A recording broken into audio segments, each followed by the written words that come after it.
आत्ता आपण आलो आहे परळ गावात. परळ गावात अनेक प्राचीन मंदिरं आहेत. आता आपण स्वयंभू श्री गणेशाचं दर्शन घेणार आहोत. आता पाहूया स्वयंभू श्री बाळ गणेश मंदिरात आपण चाललोय, दर्शन घेऊया, चला. परळ गावातील चंडिका कंपाऊंडमधील स्वयंभू बाळ गणेश मंदिर हे मुंबईतील एक प्रसिद्ध व जागृत देवस्थान आहे.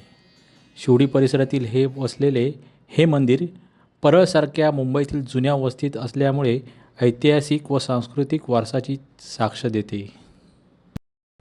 ह्या मंदिराची आख्यायिका अशी आहे. हे मंदिर 1932 साली गंगाराम नारायण साळुंखे यांच्या स्वप्नातून प्रकट झाले अशी भाविकांची श्रद्धा आहे. मुंबईतील हे एकमेव असे स्वयंभू मंदिर मानले जाते जिथे गणपतीसोबतच इतर देवतांचेही दर्शन घडते आणि नवसाला पावणारे मंदिर म्हणून त्याची विशेष ओळख आहे. येथील गणपतीची मूर्ती स्वयंभू असल्याचे मानले जाते, म्हणजेच ती स्वतःहून प्रकट झाली आहे. गणेशाची ही बाल स्वरूपातील मूर्ती अतिशय निरागस, प्रसन्न व तेजस्वी असून तिचा चेहरा भाविकांना क्षणात आकर्षित करतो. दरवर्षी 6 फेब्रुवारीच्या सुमारास श्री गजाननाच्या मूर्तीवर सूर्यकिरण थेट पडतात आणि अद्भुत असा किरणोत्सव अनुभवायला येतो, जो पाहण्यासाठी भाविक मोठ्या संख्येने उपस्थित राहतात. 1932च्या सुमारास याच ठिकाणी स्वयंभू पिंडी सापडली होती. तिची प्राणप्रतिष्ठा करून याच ठिकाणी स्थापन केली. आजही या पिंडीभोवती नागराजांचा वावर असतो. सुंदर असं नक्षीकाम, शांत अशी जागा आणि ह्या श्री गणेशाची इथे बघा चित्र स्वरूपात माहिती आहे.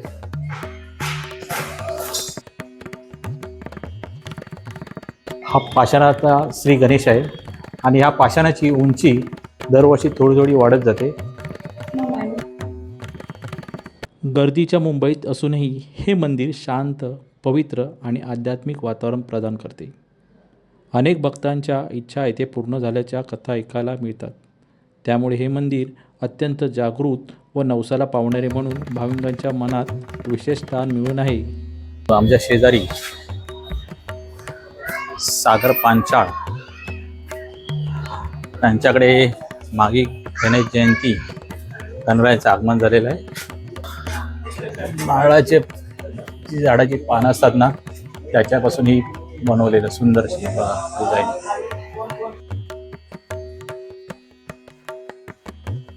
गणेश जयंती सुरू आहे. भाद्रपद महिन्यात गणेशोत्सव येतो, घराघरात गणपती येतो, गणेशोत्सव असतो. तसाच माघीमध्येही गणेशोत्सव असतो. भाद्रपद महिन्यात मी काही जणांच्या घरी जाऊन आरास पाहिली होती. सुंदर अशी आरास पाहिली होती. तशीच आरास माघी गणेश जयंतीत काही जणांच्या घरी असते. आपण ती आरास पाहणार आहोत. तर आता मी आलोय सागर पंचायतकडे, तिथे दर्शन घेणार आहे.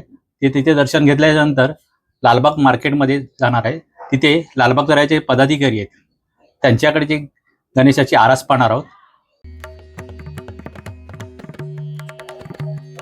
गणपती बाप्पा मोरया, लालबागचा राजाचा विजय असो.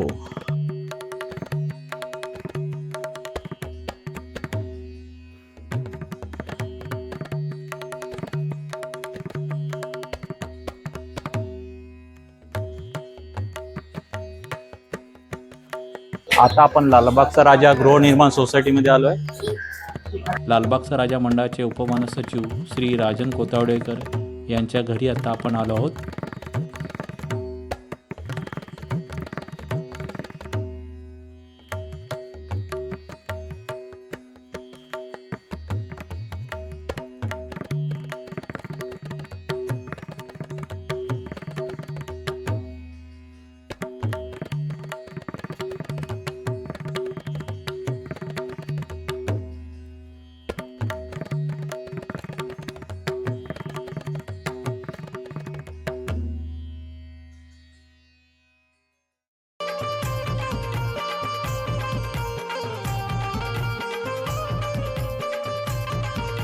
या सोसायटीतील लालबागचा राजा मंडळाचे कार्यकारी सदस्य शुभम जाधव यांच्या घरी आपण आता आलो आहोत.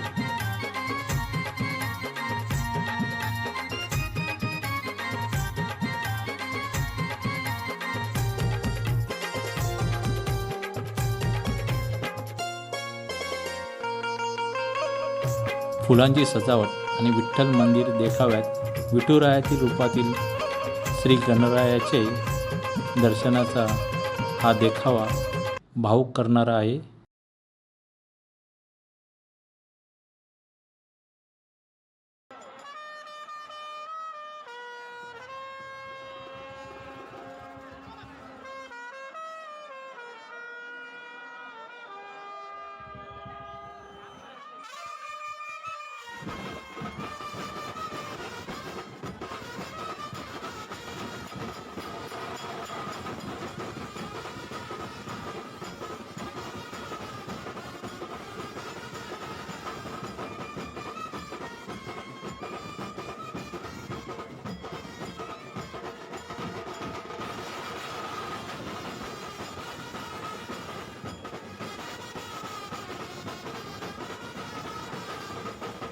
सागर गुप्ता यांच्या घरी यंदाच्या लालबागच्या राजाचा हुबेहूब देखावा साकारण्यात आला होता. क्षणभर भान हरपून गेले. जणू आपण प्रत्यक्ष लालबागचा राजाच्या दरबारात आहोत असाच भास झाला.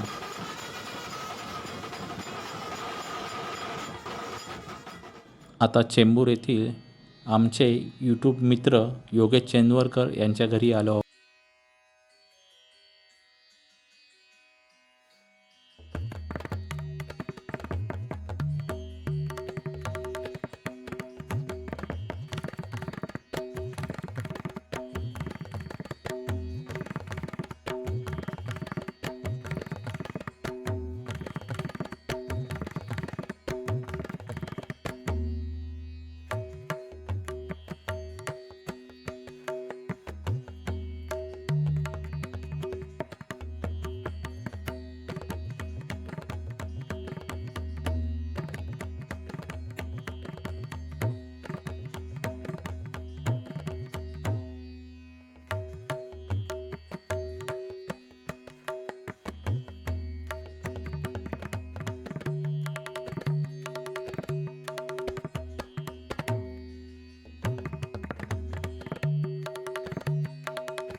योगेशच्या घरी शेंदूर जडित गणरायाची मूर्ती व पाठीमागे फणाधारी नागराज असा अद्भुत देखावा पाहायला मिळाला.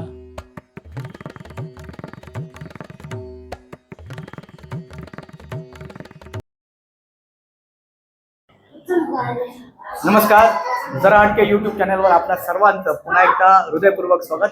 माझ्यासोबत आहेत स्वप्नील साळुंके आणि कॅमेरामध्ये आहेत आपले लाडके मिलिंदजी. जसे गिरगावचे मिलिंद असतात तसं लालबाग परळचे हे आपले लाडके मिलिंदजी. तर आज विशेष आहे, आज आहे तिळकुंड चतुर्थी म्हणजे माघी श्री गणेश जयंती. आणि आज गणेश जयंती प्रत्यर्थ आपण आपल्या विभागातील भरपूर श्री गणेश मंदिरांना भेट देतोय. घरांमध्ये जिथे गणेशाची प्रतिष्ठापना झाली आहे तिथे भेट देतोय. अनुषंगाने आता आपण आलेलो आहोत एका खास व्यक्तिमत्वाकडे. लालबाग परळ गिरणगाव शोभायात्रा, गिरणगाव सांस्कृतिक प्रतिष्ठान हिंदू नववर्ष शोभायात्रा लालबाग परळ यांचे सर्व सन्माननीय सचिव, चिंचपोकळी सार्वजनिक उत्सव मंडळ म्हणजे चिंचपोकळीचा चिंतामणी, आपला लाडका चिंतामणी या मंडळाचे उपमानस सचिव प्रवीण राणे यांच्या घरामध्ये श्री गणेशाची प्रतिष्ठापना झालेली आहे. चला तर मग आपण श्री गणेशाचं दर्शन घेऊ. चला, नमस्कार, परत या. आता आपण आलो आहोत चिंचपोकळी सार्वजनिक उत्सव मंडळाचे म्हणजे चिंचपोकळीच्या चिंतामणीचे उपमानस सचिव आणि गिरणगाव सांस्कृतिक प्रतिष्ठान हिंदू नववर्ष शोभायात्रा लालबाग परळ गिरणगावातील निघणाऱ्या शोभायात्रेचे सचिव सन्माननीय प्रवीण राणे यांच्या घरातल्या श्री बाप्पांचं दर्शन घेण्यासाठी आलोय. खरं तर 1.5 दिवसाचा गणपती बाप्पा आहे आणि अतिशय सुंदर आरास या ठिकाणी आपल्याला दिसते. बाप्पाची सुंदर असा पेटा बाप्पाला घातलेला आहे आणि मनमोहक असं रूप बाप्पाचं आपल्याला श्री प्रवीण राणे यांच्या घरामध्ये प्रतिष्ठित झालेलं दिसतंय. गणपती बाप्पा मोरया. काहीशे स्मितवाशी असलेले आमचे प्रवीण राणे, आपण त्यांना विचारूया ह्या घरातल्या बाप्पाबद्दल आपल्या काय प्रतिक्रिया आहे.